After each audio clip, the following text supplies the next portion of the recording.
Saya Cikgu Nabila. Saya harap untuk semua pelajar 5 Hufazul Iman dan juga 5 Sawarimul Iman dalam keadaan yang baik, dalam keadaan yang sihat. Okay.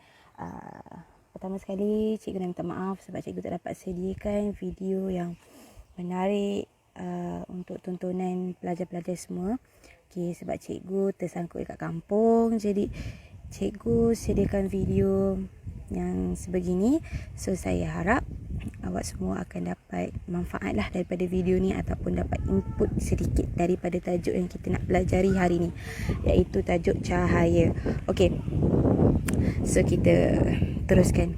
So bagi sesiapa yang ada buku teks kat rumah, boleh buka muka surat 85. Okay, so cahaya menghasilkan bayang-bayang. Apakah sifat cahaya yang menyebabkan bayang-bayang ali silat mata tersebut terbentuk? Okey, so kita pergi satu-satu gambar dekat bawah. Okey, satu-satu tajuk. Okey, pertama sekali muka surat 86, cahaya bergerak lurus. Okey, kenapa cahaya bergerak lurus? Yes, cahaya bergerak lurus. Cahaya tidak akan bergerak bengkok-bengkok. Okay, melainkan kalau kita ada satu skrin ataupun cermin di depan dan kita suluh menggunakan torchlight. Okay, dan cahaya akan dipantulkan. Okay, itu dipanggil pantulan cahaya. Tapi sekiranya tiada apa-apa, cahaya memang akan bergerak lurus. Okay, tengok macam dalam gambar tu Okay, cahaya yang ada dekat celah-celah bumbung tu kelihatan lurus sahaja. Okay. Okay, kalau ada perkakas-perkakas ni, torchlight, cardboard ke, okay, boleh buat dekat rumah lah untuk dapat sedikit lagi, orang kata, perhatian dia. Okay, kenapa cahaya boleh bergerak lurus? Okay, saiz bayang-bayang pula. Okay, kalau tengok daripada gambar yang dia bagi, okay, apabila torchlight tu jauh, okey, awak tengok dialog dia. Okey, kalau saya jauhkan lampu suluh daripada pokok, saya rasa saiz bayang-bayang akan menjadi lebih kecil. Ya, kalau torchlight tu jauh daripada pokok, okey, ataupun objek, so saiz bayang-bayang akan menjadi lebih kecil. Sekiranya kita dekatkan torchlight tersebut ataupun sumber cahaya tersebut kepada objek, okey, dia akan lagi besar. Okey, bayang-bayang dia akan lagi besar. So tengok gambar tu tersebut. Okay, nanti naik sekolah kita akan buat eksperimen, insyaAllah. Okay, so doa-doalah semoga semua benda ni akan berakhir dengan cepat. Okay, bentuk bayang-bayang pula. Okey, mengapakah bentuk bayang-bayang teko ini tidak sama? Okey, tengok muka surat 89. Kenapa? Saya rasa kedudukan lampu yang mempengaruhi bentuk bayang-bayang teko itu. Betul, kedudukan lampu dan juga orientasi teko yang mempengaruhi bentuk bayang-bayang teko tersebut. Okey, so bila kita sumber cahaya daripada depan objek, okey, kita akan nampak keseluruhan bentuk objek tersebut. Sekiranya sumber cahaya daripada tepi, kita hanya dapat lihat dia punya objek daripada depan sahaja. So kita tak akan nampak muncung dia, kita akan nampak tangkai dia untuk teko tersebut. Okay, awak tengok gambar yang kat bawah tu. Okay, awak tengok ada 3 lampu suluh. Okay, untuk lampu suluh yang pertama tu, dia tak akan nampak, dia akan nampak keseluruhan bentuk teko tersebut. Okey, untuk lampu suluh yang kedua, dia cuma nampak bentuk teko tersebut, tapi dia tak nampak keseluruhan untuk muncung teko tu, untuk pemegang teko tu, dan torchlight yang ketiga akan nampak keseluruhan lah. Okey, benda ni pun boleh buat dekat rumah untuk lagi eksperimen lagi. Okey, seterusnya muka surat 90, buku teks. Okey, cahaya boleh dipantulkan. Okey, macam mana cahaya boleh dipantulkan? Okey, cahaya juga melantun balik apabila mengena satu permukaan seperti cermin. Fenomena ini dipanggil sebagai pantulan cahaya. Macam saya bagi tahu dekat slide yang pertama tadi. Okey, so cahaya boleh dipantulkan melalui cermin lah. Kalau malam boleh buat pakai torchlight. Okey, cermin. Okay, so dia akan pantulkan cahaya. Itu pantulan cahaya. Tapi yang first tadi, cahaya bergerak lurus tu tiada kena mengena dengan pantulan cahaya lah. Okay. Okey, so awak tengok dekat sini info. Okey, cahaya yang menuju ke cermin dipanggil sebagai sinar tuju. Okey, cahaya yang memantul dari permukaan cermin dipanggil sebagai sinar pantulan. Okey, so boleh tengok dekat situ macam cahaya, pantulan cahaya tersebut. Okey, cahaya dan cermin. Okey, cahaya ni pergi ke cermin dipanggil sebagai sinar tuju. Okey, daripada cermin pergi ke atas dipanggil sebagai sinar pantulan. Okey. Okey, seterusnya muka surat 92, kegunaan pantulan cahaya. Okey, tengok dialog kat bawah tu ataupun gambar yang kat bawah tu. Okey, kita menggunakan cermin muka untuk melihat diri kita. Cermin memantulkan cahaya dari muka ke mata kita. Okey, sebab tu awak boleh nampak muka awak sendiri kat cermin. Okey, contohnya macam ni. Ijan dan Nathan sedang menolong bapa Ijan mengecat pintu pagar. Okey, so dia kata ada sesuatu dekat muka Ijan. So Ijan pun minta cermin. So apabila Ijan tengok dekat cermin, Ijan boleh nampaklah sesuatu yang melekat dekat muka dia. Okey. Seterusnya, Nathan telah membuat temujanji dengan doktor gigi. Okey. So cermin pergigian yang digunakan oleh doktor dapat memantulkan cahaya daripada gigi, membolehkan doktor gigi memeriksa keadaan gigi kita dengan mudah. Okey. So itu function untuk cermin pergigian lah. Siapa pernah pergi ke doktor gigi, dia akan tahu lah macam mana doktor gigi tu cek gigi dia. Okey, seterusnya adalah periskop. Okey, boleh digunakan untuk melihat objek yang terhalang daripada pandangan mata. Okey, apa objek yang terhalang tu Okey, so dua cermin dari dalam periskop memantulkan cahaya dari objek terhalang ke mata kita. So kalau tengok gambar tu, okey, ada cermin dekat belah mata kita tu. So dia akan pantulkan cahaya pergi dekat atas. So kita boleh nampak kapal yang ada dekat belah atas tu. Okey, seterusnya adalah cermin pandang belakang dan cermin sisi kereta. Okey, dia tolong pemandu melihat objek di belakang dan di sisi kereta. Jadi kita boleh nampak sekiranya ada motor kat belakang ke, ada kereta lain kat belakang ke. Okey, dia dapat tolong kita lah. Itu fungsi dia. Okey, tajuk seterusnya adalah cahaya boleh dibiaskan.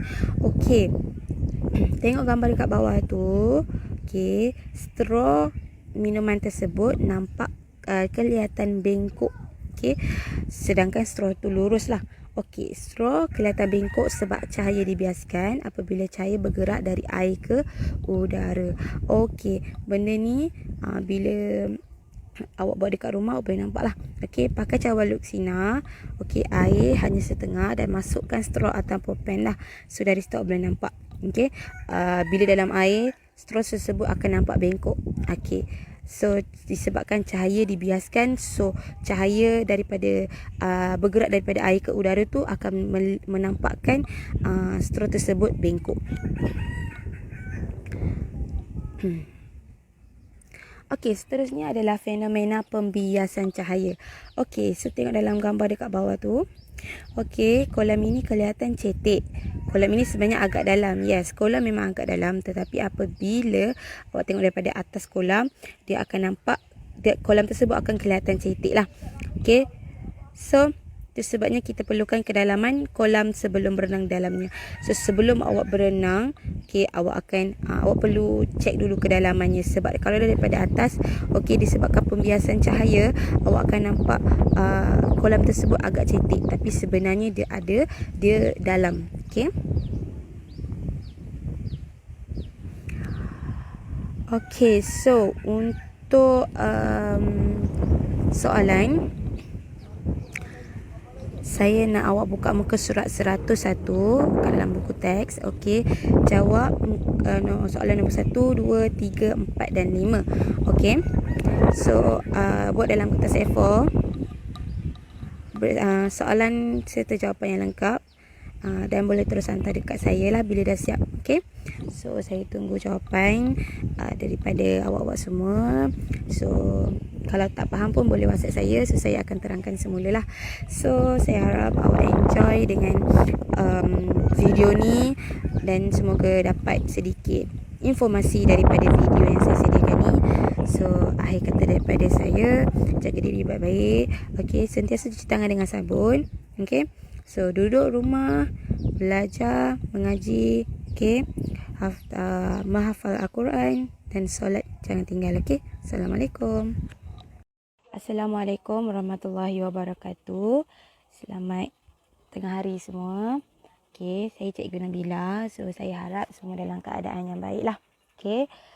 So, saya minta maaf sebab tak dapat sediakan video yang lagi best. Okey, sebabkan saya PKP dekat kampung. So, tak bawa apa-apalah selain daripada bawa phone saja. So, saya harap dengan video ni dapatlah buat semua sedikit ilmu lah tentang unit keempat iaitu tumbuh-tumbuhan.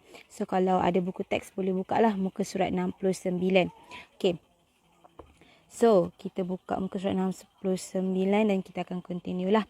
Okay, gerak balas terhadap tumbuh-tumbuhan lah. Okay, seperti manusia dan haiwan, tumbuh-tumbuhan juga bergerak balas terhadap rangsangan. Okay, seperti manusia akan bergerak balas terhadap rangsangan apabila contoh tengah berjalan kaki, tiba-tiba kita terpijak kaca.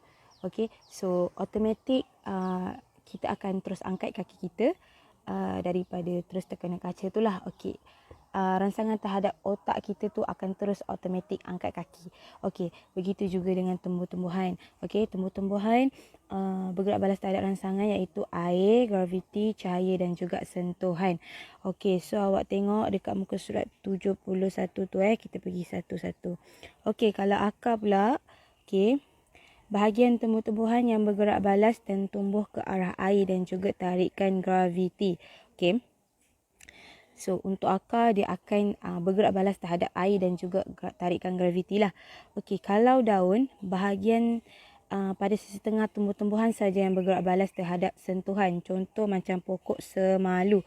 Okey, pokok semalu ni apabila kita sentuh dia akan terus menguncup Okey, jadi dia agak sensitivity sikit dengan sentuhan. So, dia dipanggil sebagai bergerak balas terhadap rangsangan sentuhan lah.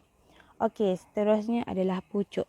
Bahagian tumbuh-tumbuhan yang bergerak balas dan tumbuh ke arah cahaya.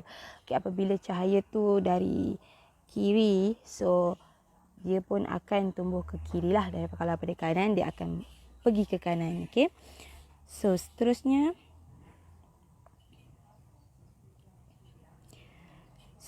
adalah fotosintesis. Okey, selain daripada manusia dan haiwan, okey, yang memerlukan makanan untuk membesar dan juga untuk terus hidup, tumbuh-tumbuhan juga sama. Okey, tetapi manusia dan haiwan perlu bergerak untuk mendapatkan makanan. Okey, tetapi tidak bagi tumbuh-tumbuhan lah. Okey, macam mana tumbuh-tumbuhan ni nak buat makanan sendiri? Itulah yang diberi nama sebagai proses fotosintesis. Okey, so fotosintesis ni dia dilakukan dengan 4 perkara. Keperluan untuk proses fotosintesis ada 4 perkara, iaitu cahaya matahari. Okey, ini sumber utama tenaga lah. Okey, so kedua adalah karbon dioksida, gas dalam udara yang masuk melalui daun. Okey, ada 4 perkara, iaitu cahaya matahari. Okey, ini sumber utama tenaga lah. Okey, so kedua adalah karbon dioksida, gas dalam udara yang masuk melalui daun. Okey, so nanti saya akan bagi tahu apa dia gas karbon dioksida dan juga oksigen. Okey, so seterusnya adalah air. Okey, diserap masuk melalui akar. Okey, yang terakhir adalah klorofil. Okey, bahan berwarna hijau pada tumbuh-tumbuhan. Okey, so 4 perkara ni perlu ada semasa proses fotosintesis. Sekiranya tak ada air, so proses fotosintesis pun tidak akan berjalan dengan baik lah. Okey. Okey, hasil daripada proses fotosintesis tersebut, okey, semasa proses fotosintesis, klorofil ni yang bahan berwarna hijau dalam daun tadi, dia akan menyerap cahaya matahari dan menukarkan air serta karbon dioksida kepada glukosa dan juga oksigen. Yang saya cakap tadilah. Okey, oksigen ni. Okey, tadi karbon dioksida yang disedut atau diserap oleh daun. Okey, oksigen pula adalah gas yang dilepaskan oleh daun yang ada dekat tumbuhan tu lah.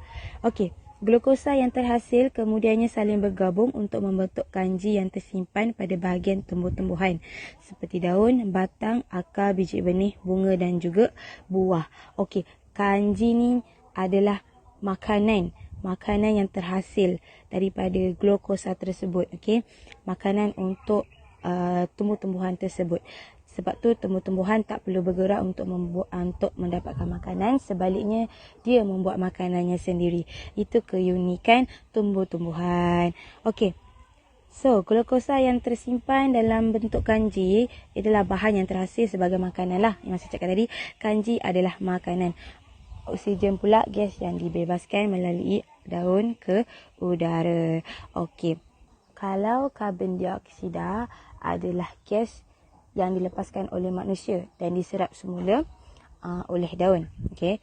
Kalau oksigen pula gas yang dilepaskan oleh daun yang tarik oleh manusia. Okey, seterusnya adalah kepentingan fotosintesis kepada haiwan, kepada hidupan lah. Okey, tumbuh-tumbuhan sentiasa melakukan proses fotosintesis untuk membolehkannya menghasilkan makanan sendiri. Hasil daripada fotosintesis tersebut juga dapat memberikan manfaat kepada kehidupan lain dan juga alam sekitar. So, kita perhatikan kanji adalah bahan yang terhasil sebagai makanan lah. Yang saya cakap tadi, kanji adalah makanan. Oksigen pula gas yang dibebaskan melalui daun ke udara. Okey. Kalau karbon dioksida adalah gas yang dilepaskan oleh manusia dan diserap semula oleh daun. Okey. Kalau oksigen pula gas yang dilepaskan oleh daun yang tarik oleh manusia. Okey, seterusnya adalah kepentingan fotosintesis kepada haiwan, kepada hidupan lah. Okey, tumbuh-tumbuhan sentiasa melakukan proses fotosintesis untuk membolehkannya menghasilkan makanan sendiri. Hasil daripada fotosintesis tersebut juga dapat memberikan manfaat kepada kehidupan lain dan juga alam sekitar. So, kita perhatikan gambar dekat bawah muka surat 80 dan 81.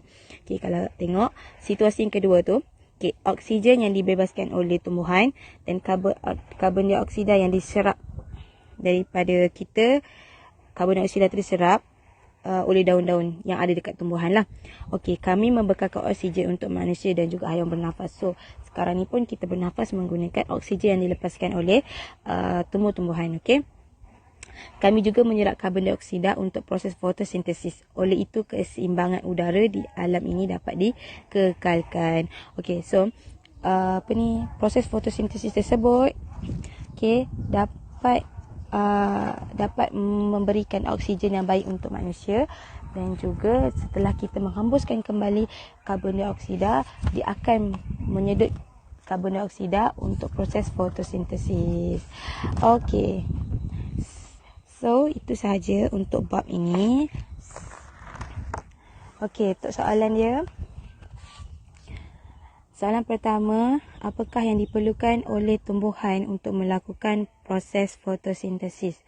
Okey, saya ulang. Apakah yang diperlukan oleh tumbuhan untuk melakukan proses fotosintesis? Okey, yang kedua, berdasarkan penerangan saya tadi, apakah yang dapat dihasilkan oleh tumbuhan daripada proses fotosintesis? Okey, ada dua perkara yang boleh dihasilkan dalam proses fotosintesis. So, yang ketiga, mengapakah proses fotosintesis ni penting kepada kehidupan? Okey, yang tadi tajuk last sekali saya dah bagi tahu kenapa dia penting. Okey. So, soalan yang keempat adalah awak boleh buka muka surat 85. Okey, soalan uji minda. Jawab semua soalan yang berikut dalam buku latihan sains, tapi kita ada buku latihan sains, so tulis dalam kertas A4.